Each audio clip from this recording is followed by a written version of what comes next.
여기 엄청난 존경을 받았던 한 남자가 있습니다. 이 남자는 평생 자신의 능력을 바탕으로 많은 사람들에게 도움을 주었으며 마지막까지 자신의 일을 묵묵히 행하다가 76세의 나이로 세상을 떠났습니다.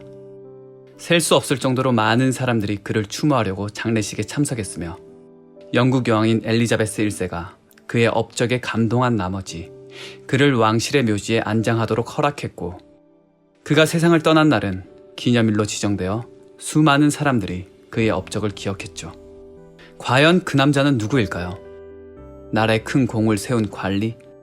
전쟁에서 용맹하게 활약한 장군? 많은 사람들을 치료한 유능한 의사?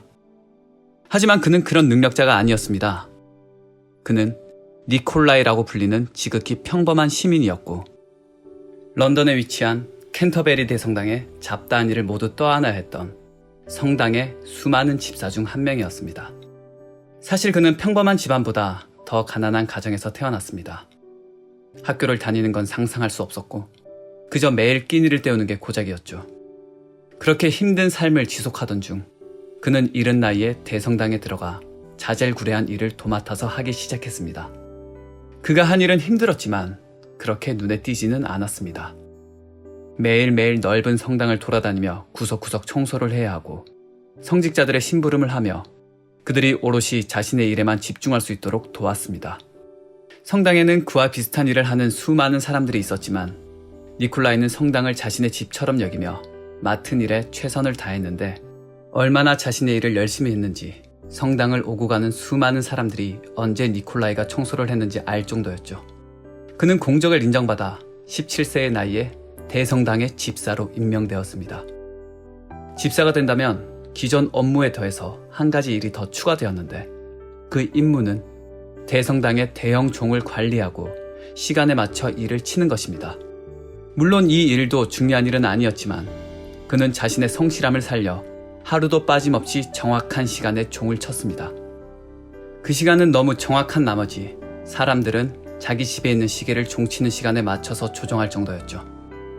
그렇게 니콜라이는 50년간 빠짐없이 종을 관리하는 데 정성을 쏟았으며 그의 두 아들들은 그의 성실함을 본받아 명문대학교의 교수가 되었습니다. 하지만 결국 문제가 생겼습니다. 자신의 몸을 돌보지 않고 종을 치다 보니 건강은 날로 악화되어 갔고, 결국 76세의 어느 날 그는 종을 치고 난 뒤 갑자기 쓰러져 자신의 집으로 실려갔습니다. 아버지가 위독하다는 소식을 듣고 급히 달려온 두 아들들은 애원했습니다. 아버지, 이제 그만하셔도 됩니다. 그래요. 이 정도면 됐어요. 이제 편히 쉬세요. 하지만 그의 태도는 변치 않았습니다. 이 일을 할 수 있는 사람은 나밖에 없어. 내가 이 일을 꼭 해야 해. 그를 걱정하는 마을 사람들이 집을 찾았고 곧 찾아올 마지막 순간을 함께 했습니다. 그렇게 하루가 지나고 다시 종을 칠 시간이 다가왔는데 놀라운 일이 벌어졌습니다. 어젯밤까지 끙끙 앓고 있던 그가 갑자기 벌떡 일어나더니 옷을 주섬주섬 입은 뒤에 비틀거리며 종탑으로 간 거였죠.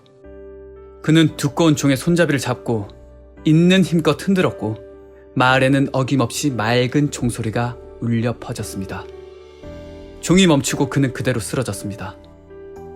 종 아래에서 눈을 감은 그는 다시는 일어서지 못했죠. 그는 아무리 사소한 일이었음에도 마지막까지 자신의 임무를 다했으며 그 결과 모두에게 인정받으며 기억될 수 있었습니다. 이 세상에 수많은 일이 있지만 모든 일이 중요하게 여겨지진 않습니다. 누구나 알아주는 큰일일 수도 아무도 알지 못하는 작은 것일 수도 있죠. 하지만 그 일이 지금 사소하다고 해서 나중에도 사소할 거란 보장은 없습니다. 그 작은 것들이 큰일을 맡는 데 도움이 되거나 여러분의 성장에 큰 기여를 할 수도 있죠. 만약 자신이 하고 있는 일이 별것 아니라고 생각한다면 꼭 명심하시길 바랍니다.